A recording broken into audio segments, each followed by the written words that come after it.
I spent 7 weeks driveway camping at my cousin Joni's house in Myrtle Beach, South Carolina. Her husband Tom helped me with some RV repair projects, and while I was down there, I tried to help him with some landscaping chores around the house.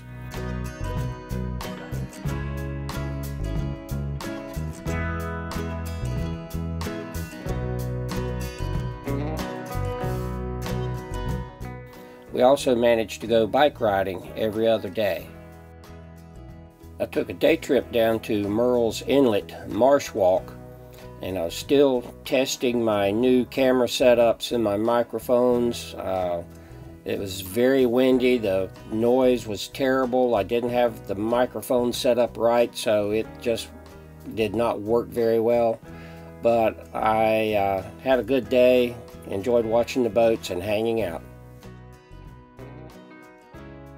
As I approached the swing bridge, the dash cam called it opening, and I was able to jump out with my cameras and get some video of the boats going by and the bridge closing.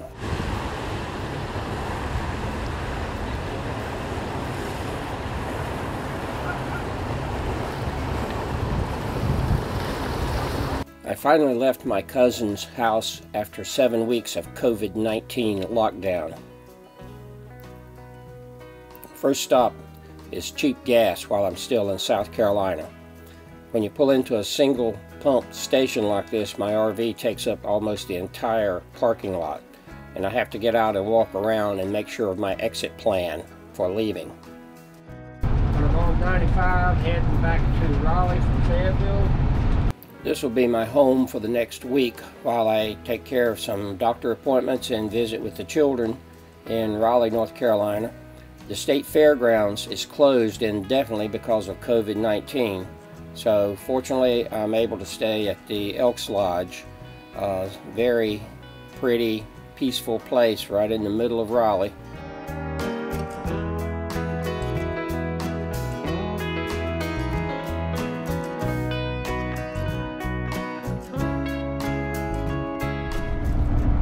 Okay, we're finally on the road, June 12th. We're leaving Raleigh, heading to Lynchburg, Virginia today. Staying at 1,000 Trails Campground.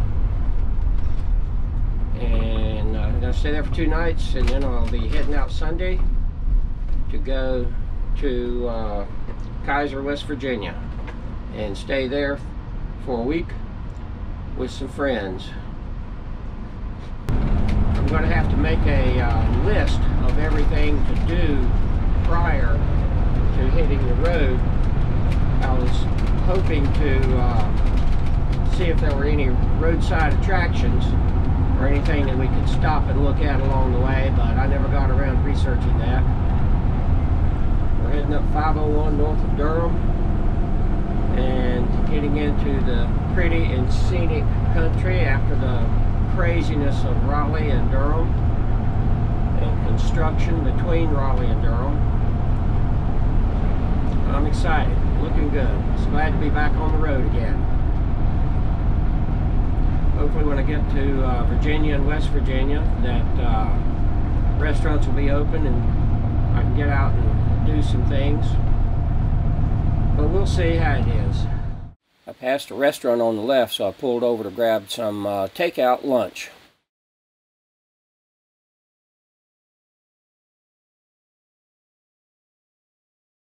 As I went on down the road, the GPSs started battling, wanting me to turn right here. Another one wanted me to go down the road another 10 miles and turn right, so I pulled over to try to scope it out.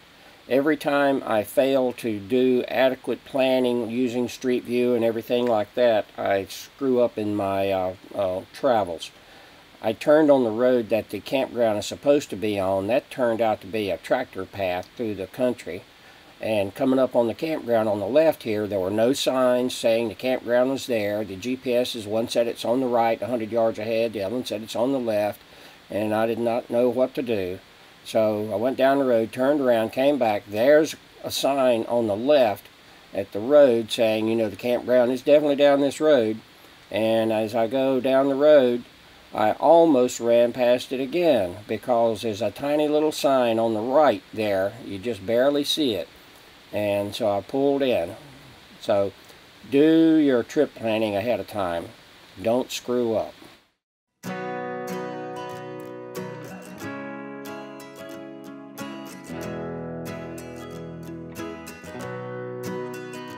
I'm in Lynchburg, Virginia. Found a little overlook here, Percival's Island.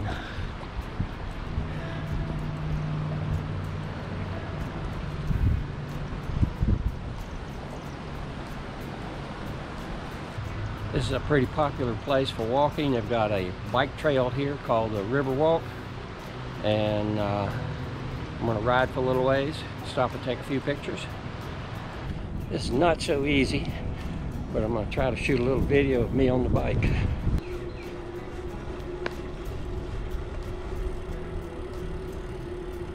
When I get past that woman, I've passed her 2 or 3 times already. She's going to think I'm stalking her or something. I'll stop and get off pictures, get off the bike, take a picture, she'll pass me, I'll get back on the bike, I'll ride past her again, I get off, take a picture, she passes me, get back on the bike, I pass her again. I've enjoyed my time in Virginia so far. I forgot how beautiful it is. The roads are kind of interesting, the way they're marked in directions. So this is the bridge over the main channel. This apparently is a great place for kayaking. There's a lot of kayakers out on the river, and just floating around, having a good time.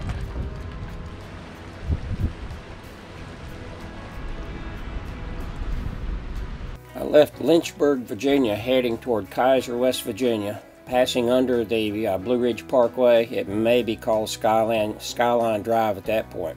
Check out the barn on the left there. There's another one here on the left. I had to come back and photograph them. They'll be still showing up later. So I finally get to Kaiser, and even though I know what street I'm supposed to take, I kind of get suckered into following the truck path that says turn here when I knew I was supposed to go to the next turn. So as soon as I turned, I missed the sign on the right that says I'm supposed to take the next left. And having missed that, I go down and turn on Main Street, which is the street I'm supposed to be on. That's the street I need to be on to get to my host house. Sign says no big trucks. And it's like, okay. So I turn and I go down Main Street.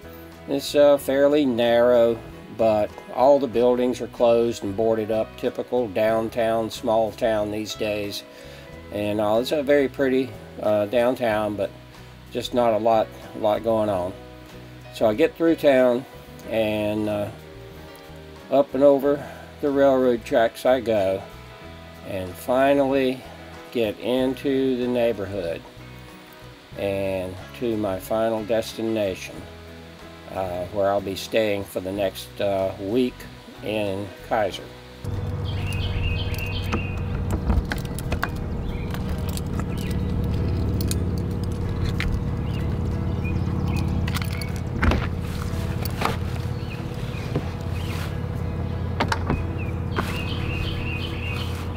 When I left Raleigh, North Carolina, I spent the night in Lynchburg RV Park in Lynchburg, Virginia.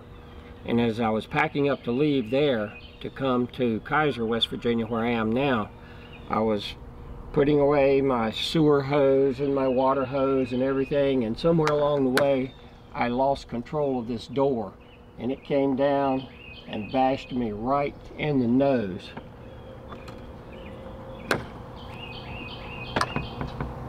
Bashed me in the nose, knocked my glasses off. Next thing I knew, I can't see, blood's running down, and I have to fumble around, find my glasses. One lens is missing. I go inside the RV and try to find something to stop my nose from bleeding and everything, and finally got that under control and got a band-aid on. Went outside, found another camper that was walking around the campground, and he helped me find my lens that had fallen out of my glasses. So I eventually got the RV disconnected and everything put away, and was able to leave Lynchburg and drive on up to Kaiser, West Virginia, where I'm staying right now. And I had a backup pair of glasses that I wore. And my friends, where I'm staying now, I'm driveway camping, if you will, in front of a friend's house in Kaiser, West Virginia. They took me out to a Costco, and the Costco optical department was able to repair my glasses and everything. So my nose, I've still got a big scab down my nose, and it's still red and puffy and everything, but it's getting better. But just trials and tribulations of RVing. Sometimes you make mistakes and stuff happens.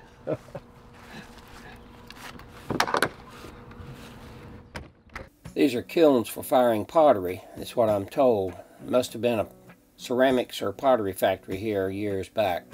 This is looking back over Kaiser, West Virginia, and my RV parked in front of my host house. Behind the house is the Potomac River.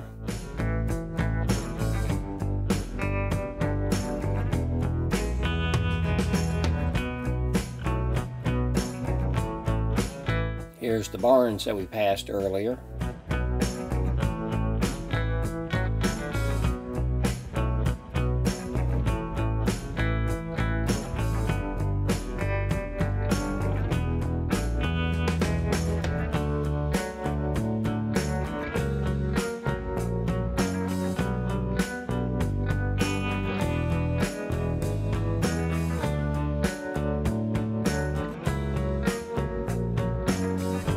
This is the smallest church in, I don't know, the country, West Virginia, and behind it was a mailing room.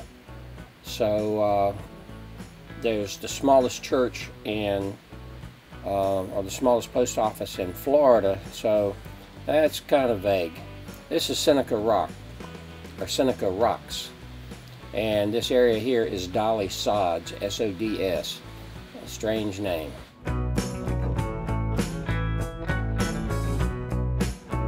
And the Potomac Eagle. I stopped in to see the Potomac Eagle today. I rode this train many years ago.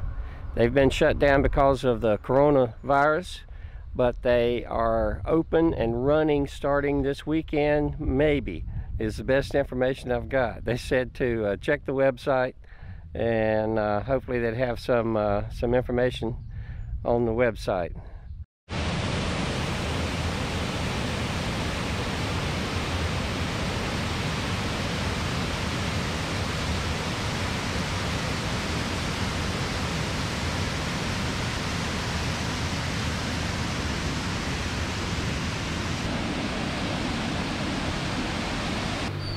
Today we're at the Willowdale Chapel in Kaiser, West Virginia, and they have an artesian well here where people come and get water. Living Waters Artesian Well is what they call it. And inside they have the story of the lady at the well.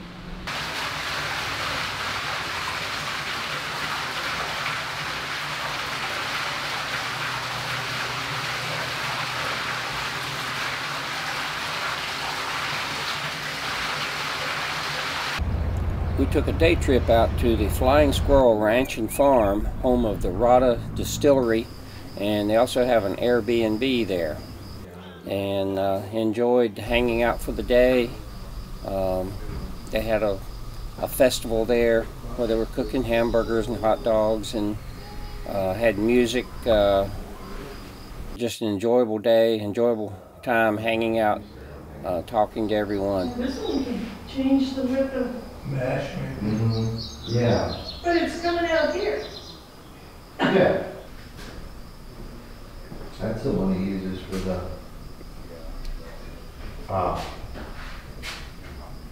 sorghum stuff. Yeah, where it goes in. Probably didn't drink it till what, 8 or 10 years later when Sorry, and we're admiring your barn. Oh, your barn's thanks, pretty buddy. amazing. Thank you. A couple local boys helped me put this up. Oh yeah, that's So I'm definitely wanting some of that. Oh, okay. Very good. Yeah, we'll get How some. about let me taste some of your bourbon? Oh, yeah, you'll like that. That hint of, hey, hello. This American whiskey. It's a whiskey that's put into bourbon bottles. I mean, bourbon barrels, I mean, to say. That's a mess there. Why did it get in the red mud? Man. Yeah,